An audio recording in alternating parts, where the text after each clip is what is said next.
Muy bien, muy buenas noches a todos los que se están uniendo, profesor Rubén, profesor Ever, profesor Juan Carlos, profesor Jesús, profesor Cristian, profesor Richard, profesor Álvaro, David y Cecilia. Muchas gracias por su puntualidad y permítanme. Vamos a esperar un minutito nada más, por favor, para empezar.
Muy bien. Muy buenas noches a los que se conectaron recién. Ya están 18 participantes, entonces vamos a iniciar. Profesor Grover, buenas noches. ¿Podría confirmarme, por favor, si me escucha y ve la presentación? Licenciada, Elisa, buenas buenas noches. noches. Sí, se ve. Ah, Disculpe que son un Elisa, se poco de... escucha. muchas gracias, tocayos tenemos, y me olvidaba, mil disculpas. Gracias a los tocayos entonces por confirmar. Y bueno, agradecerles también por la comprensión. Mi objetivo era tener esta clase el día de ayer en la noche. Comprendo que para algunos es más cómodo, pero por la situación de salud que les había explicado es que lo estamos llevando ahora para el sábado. De todas formas, mediante el grupo de WhatsApp, les voy a consultar si la semana 3 quieren hacerla viernes o sábado, ¿no? Ahí yo ya me voy a acomodar, por favor, a lo que la mayoría elija. Si quieren viernes en la noche o sábado también podría ser en la mañana o en la noche. Entonces, les agradezco mucho por la comprensión porque para este día y hora no he podido coordinar con ustedes, ¿no? Bueno, antes de iniciar también la unidad 2, espero que hayan iniciado con el mayor de los éxitos las actividades académicas, que les haya ido muy bien esta primera semana, que ha sido más de evaluación diagnóstica, de adaptación, bueno, pues el reencontrarse con los padres de familia, con sus estudiantes. Y bueno, espero que hayan empezado con toda la energía positiva y ya desde la siguiente semana vayan desarrollando, ¿no? Toda la planificación que tienen. Entonces, mucho éxito para lo que viene de aquí en adelante. Con relación a sus trabajos de la semana uno, ya están todos calificados. Felicitarles porque no ha habido retrasos en la entrega. El 100% han entregado en el plazo que establece la universidad para esta semana. Entonces, la misma situación, por favor, tiene que ser para la semana 2, ¿no?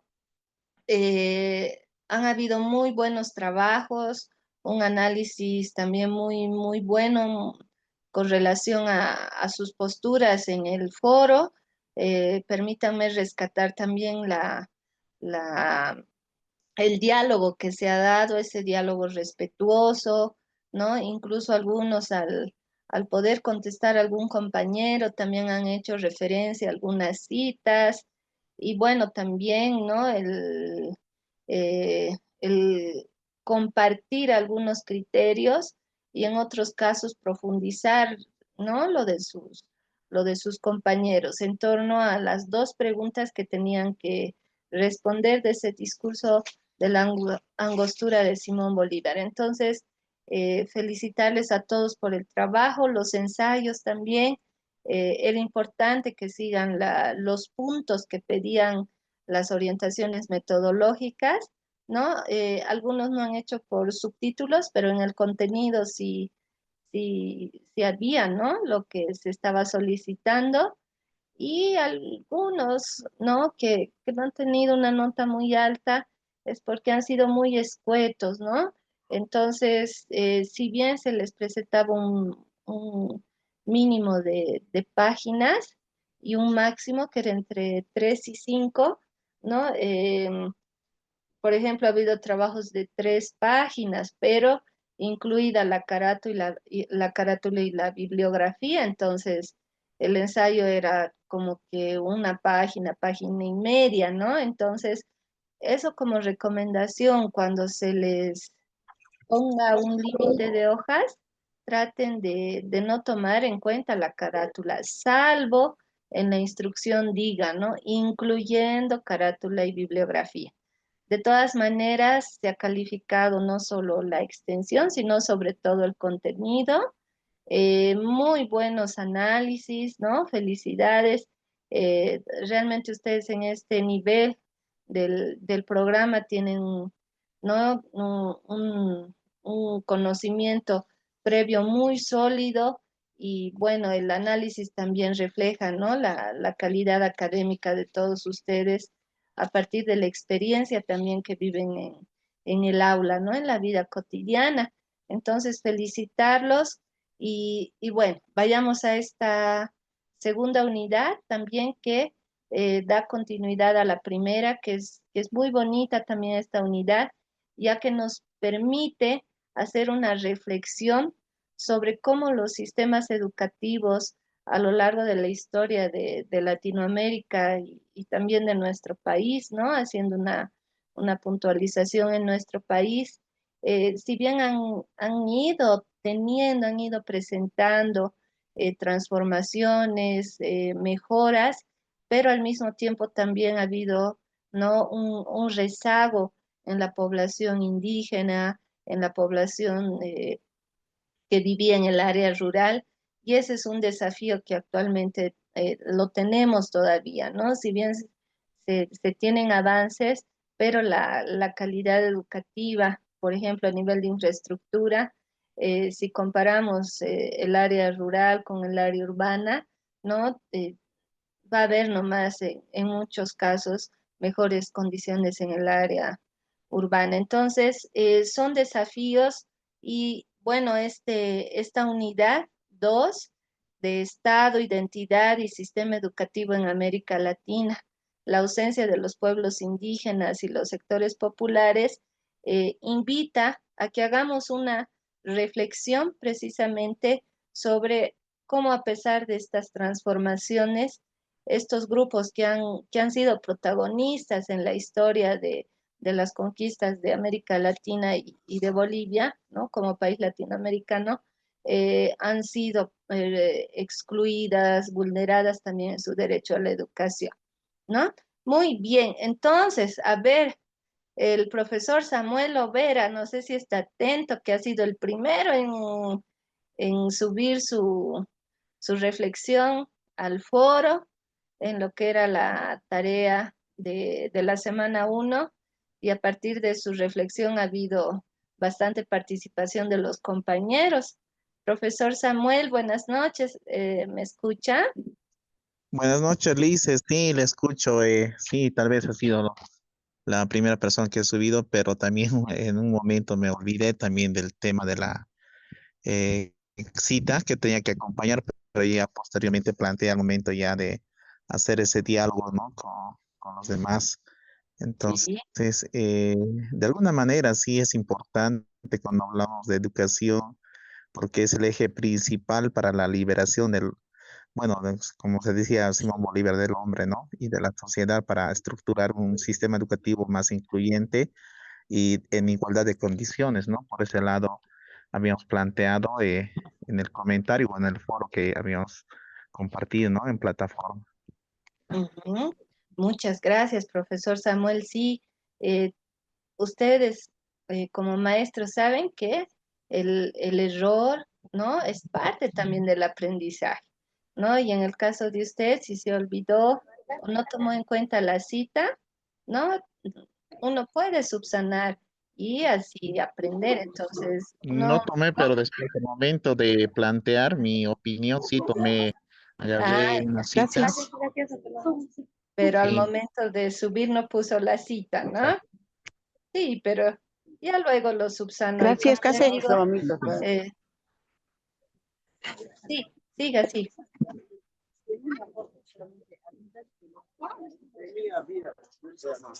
Sí, Hola, ya, profesor no vuelvo a Samuel. comprar lápiz.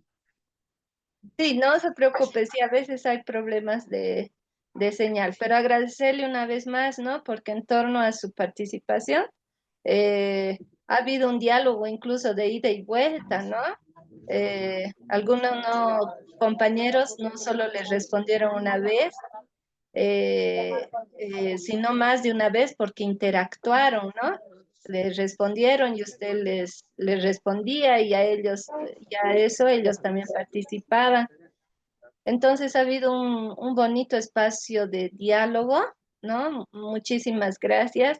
Y bueno, a todos los que han participado, ¿no? La profesora Teresa también ha estado participando.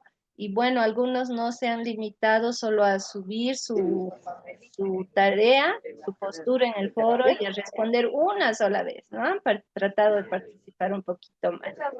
Muy bien, muchas gracias. Profesora Teresa, ¿nos escucha?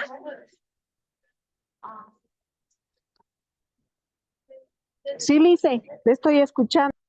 Muy ¿Cómo buenas está? noches. Buenas ¿Cómo noches, está? profesora ¿Cómo está, Teresa. Lice? ¿Cómo le ha ido en su cirugía? Que esté bien. Lo más Muchas importante es la gracias. salud.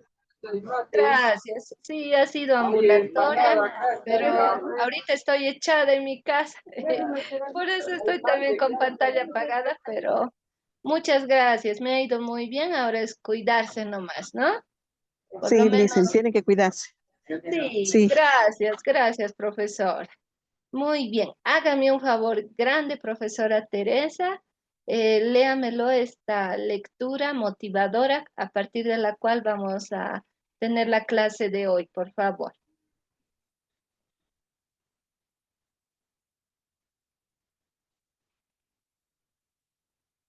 Hola.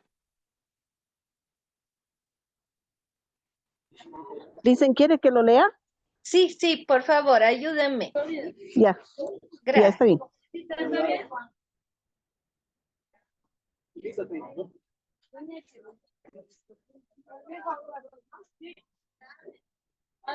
La equidad y la exclusión de los pueblos indígenas y afrodescendientes en América Latina y el Caribe. La exclusión de los indígenas de los temas educativos se manifiesta claramente en los altos índices de analfabetismo, sobre todo entre los grupos de mayor edad y en el bajo promedio de años de estudio alcanzado especialmente en los niveles de educación media y superior. En Ecuador, por ejemplo, solo el 53% de los indígenas accede a la educación primaria, el 15% a la secundaria y 1% a la universitaria o superior. La OPS en 1998 en Panamá, la proporción de analfabetismo según el censo de 1990 era de 100 rural, de 3.3% en el urbano y de 44.3% entre los indígenas. En México, el alfabetismo en las regiones con mayor número de indígenas duplica y en muchos casos triplica al del resto de la población. A los problemas de acceso y cobertura educativa se agregan los de pertinencia pedagógica.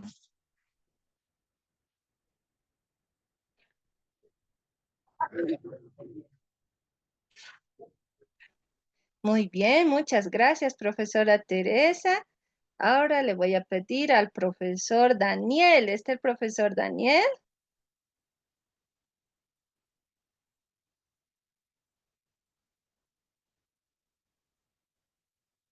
No está. A ver, vamos a ver. El profesor Denis. Buenas noches, ¿está? Buenas noches, licenciada. Sí, aquí desde Torno, ¿Cómo está? ¿no? La movilidad, pero atento, atento, diga. Muy bien, así me gusta. Gracias, profesor Denis. Buenas noches. Termine, por favor, la lectura con esta diapositiva, por favor.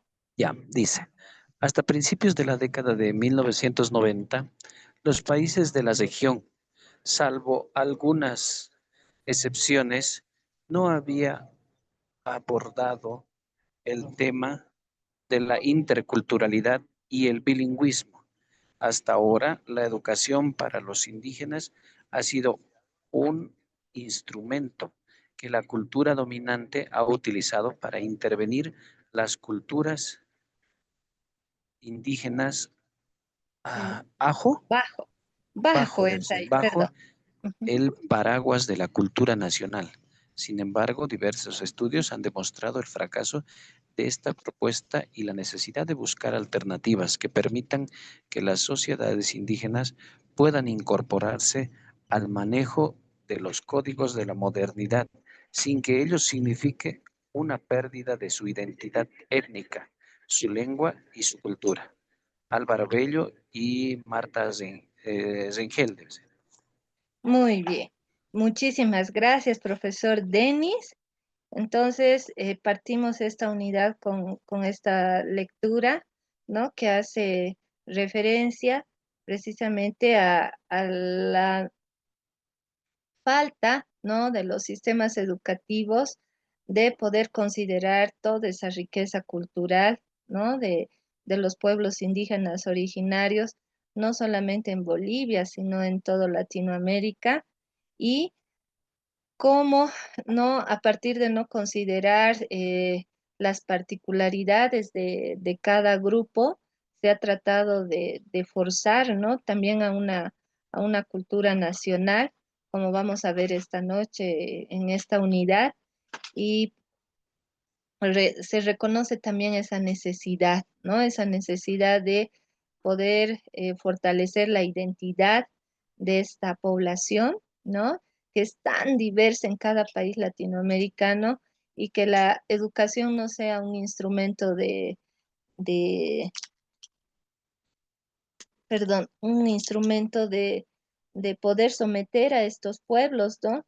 Como habíamos visto en la unidad 1, las élites, ¿no? Las élites que han estado al mando de los países, ¿no? De los estados, han preferido siempre que esta población no pueda acceder a la educación, que se mantenga en la ignorancia, ¿no? No pueda acceder a una educación formal.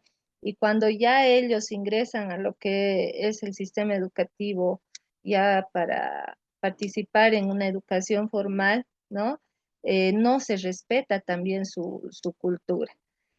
Más adelante vamos a ver algunos datos estadísticos de cómo las personas, por ejemplo, que sabían leer y escribir eh, en la historia de Latinoamérica, estaban concentradas en aquellos grupos que tenían, ¿no? acceso a la educación, dejando de lado a la población que vivía en el área rural, por ejemplo, ¿no? Entonces, es una lectura que nos motiva a hacer una reflexión y que nos permite hacer una introducción para esta segunda unidad.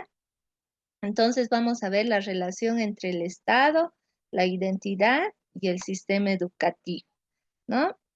Se reconoce esa relación interdependiente de mutua influencia entre el Estado, el sistema educativo y la identidad.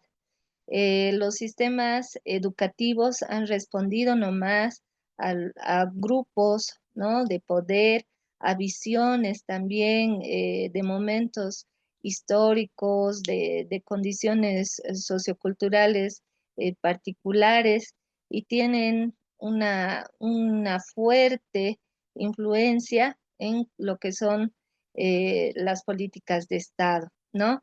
Es decir, los sistemas educativos han tratado a lo largo de la historia de poder consolidar la visión que se tenía en cada estado, ¿no?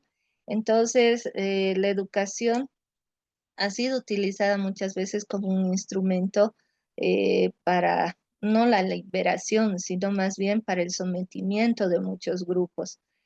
Idealmente, ¿no? Los sistemas educativos deberían estar orientados a desarrollar una identidad eh, general como Estado de todos los ciudadanos, pero al mismo tiempo de reconocer la individualidad y las características también, ¿no? de cada grupo específico.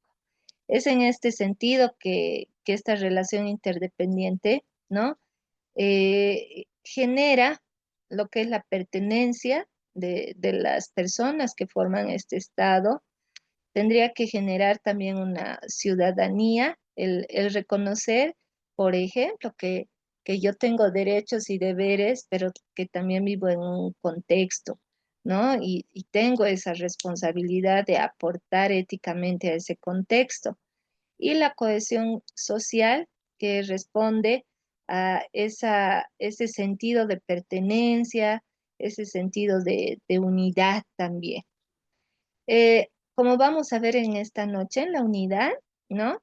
Sin embargo, existen dos vertientes, existen dos caminos a lo largo de la historia de Latinoamérica, donde esta relación entre sistema educativo y Estado, ¿no? Ha generado o buscaba más bien una inclusión, ¿no? De todas las personas, que todos puedan acceder a la educación, que todos puedan tener los mismos derechos. Habían esos ideales, ¿no? Como el manifiesto de Simón Bolívar, pero que muchas veces no se han vuelto realidad, no se han cristalizado en una realidad por los intereses que estaban también en juego, ¿no? De algunos grupos de élite.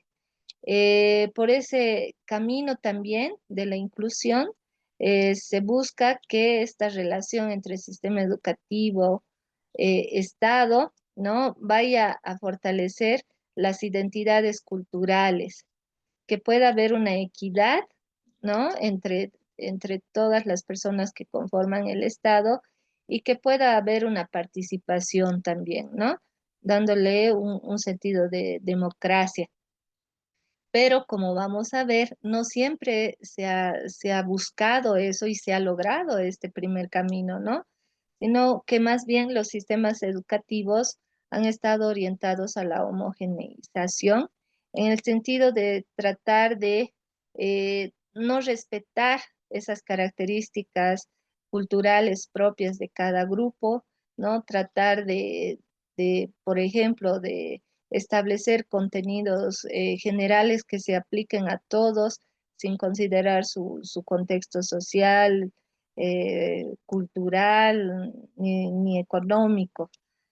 También esto ha promovido la desigualdad, ¿no? Este otro camino de relación entre estos tres elementos, en tanto que no todos han tenido el mismo acceso o si han tenido acceso, no en las mismas condiciones, y ha generado también conflictos culturales, ciertas tensiones que vamos a ver más adelante. Es así que en Latinoamérica ha habido un avance, ¿no? Lento, pero ha habido un avance a lo largo de la historia de los sistemas educativos, pero ¿no? En el siglo XIX especialmente se han importado modelos educativos especialmente de Europa y bueno, pues los que estaban a cargo de la educación en Latinoamérica, ¿no? Han importado estos modelos educativos, especialmente europeos, para poder desarrollar los sistemas educativos en los países, dejando de lado, ¿no? a la población indígena, dejando de lado a la población que vivía en el área rural, ya que precisamente estos modelos europeos no consideraban, ¿no? esa diversidad cultural. También tenemos que considerar, ¿no? que que estos estados, ¿no? Nación en América Latina, han tratado pues de fortalecer precisamente la visión que tenían como estado, la proyección que tenían a futuro, ¿no? Tratando de formar seres pasivos, ¿no? Personas que no puedan tener un pensamiento crítico, un pensamiento reflexivo, sino más bien que todos tengan que ir como está en el gráfico, ¿no? Como ovejitas, como personas pasivas, ¿no? A, a la escuela, que tengan que reproducir los contenidos y se tenga que lograr los mismos objetivos sin encarar toda esa riqueza, ¿no? que tenemos y que reconocemos actualmente a nivel de diversidad cultural. Y actualmente incluso los docentes, los maestros, tenemos el desafío, por ejemplo, de reconocer la neurodiversidad, ¿no? La neurodiversidad, eh, por ejemplo, tendremos que estar, no sé, pues capacitados para hacer adaptaciones curriculares. Si tenemos un estudiante con trastorno del espectro autista, pero con un nivel leve, ¿no? Entonces, cada vez se van reconociendo más las diversidades, pero en esta unidad estamos enfocándonos más a la diversidad cultural. Entonces, estos estados-nación en América Latina intentaban precisamente construir una identidad nacional unificada, ¿no? Pero sin considerar a los pueblos indígenas. El 9 de agosto actualmente es el Día Internacional de los Pueblos Indígenas, ¿no? Pero en el siglo XIX, ¿no? Ni siquiera se imaginaba, se vislumbraba que iba a haber un día como este, ¿no? Para poder reconocer toda esa riqueza.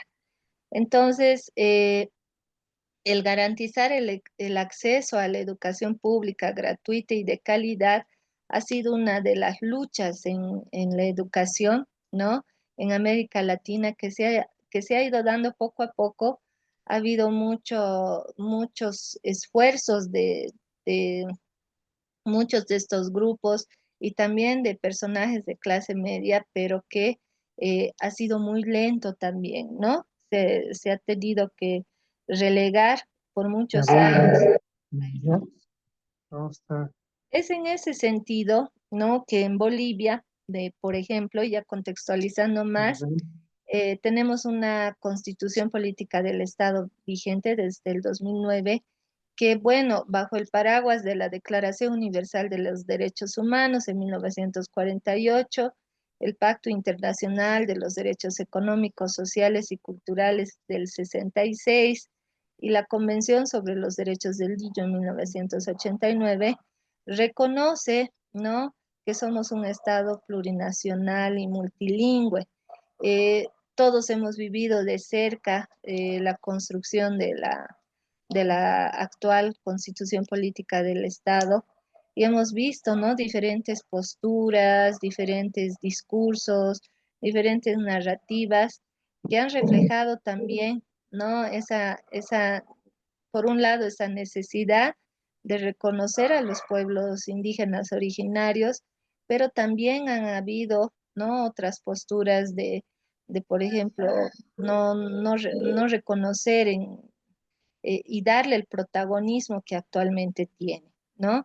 Entonces, evidentemente, se puede ir mejorando, ¿no? La historia está hecha en base a eso también, en base a las lecciones que, que tenemos que aprender de los errores y aciertos, pero en Bolivia, particularmente en nuestro país, ha habido un avance, ¿no?, significativo en cuanto a normativa a partir de este paraguas a nivel internacional sobre el reconocimiento de los pueblos indígenas originarios, ¿no? Entonces, el sistema educativo, ¿no? El sistema educativo se constituye, ¿no?, en un elemento estratégico para el desarrollo de la identidad como país, pero reconociendo que a pesar de que todos somos bolivianos, por ejemplo, ¿no?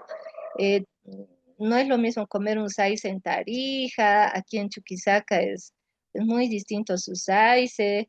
No sé, cuando yo vivía en La Paz comía de una forma el chicharrón, cuando uno viaja a Cochabamba como de otra forma.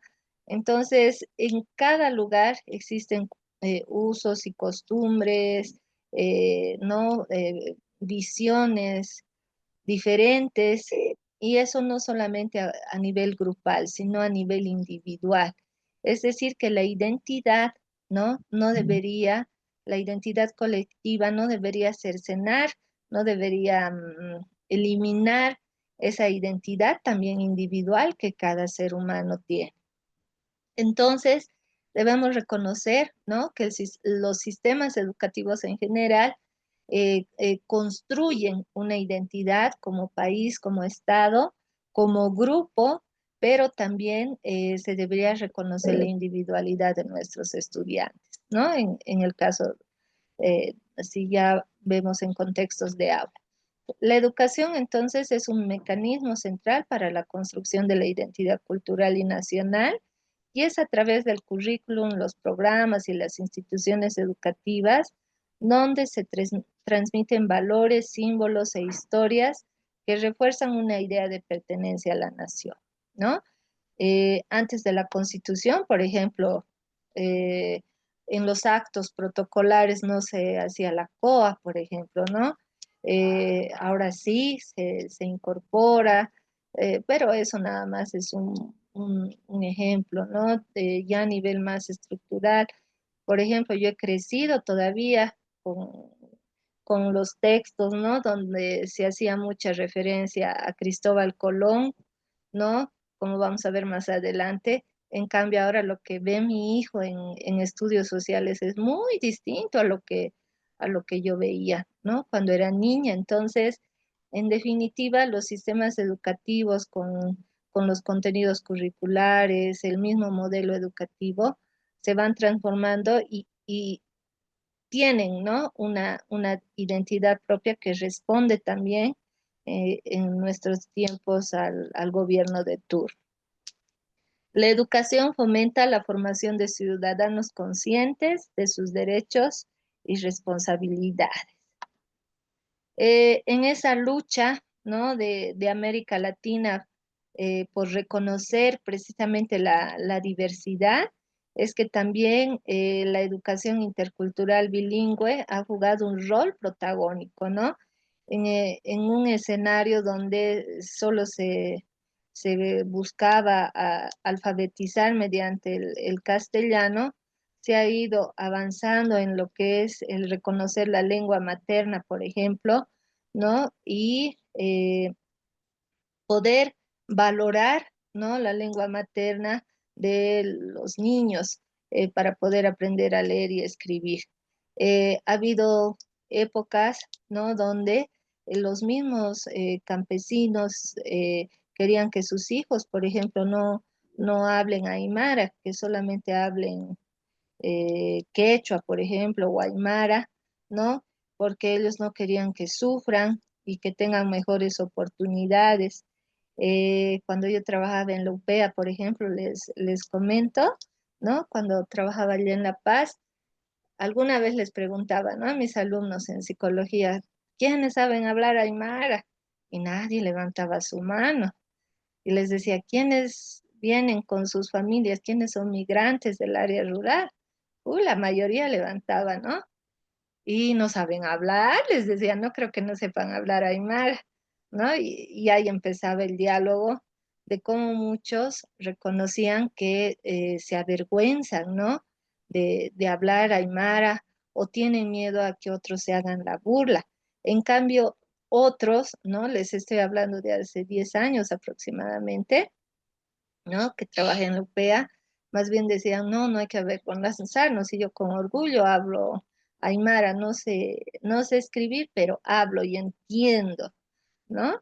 Entonces, pero ha habido nomás un tiempo en que los papás incluso, ¿no?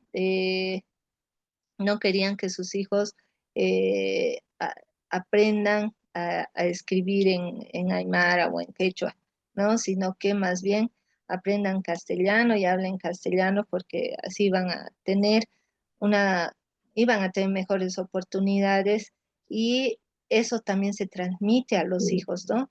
Los hijos tienen que estar orgullosos de su procedencia, ¿no? De sus orígenes y en la escuela más bien tenemos que resaltar esas raíces, ¿no? En sus PAT, por ejemplo, muchos han tomado en cuenta el elaborar textos, ¿no? En quechua, en aymara, y cuando ustedes presenten su PAT, por ejemplo, el resumen lo pueden presentar en, en aymara, quechua o guaraní, ¿no? A diferencia de la mayoría de las instituciones de educación superior que piden en inglés, por ejemplo, ¿no?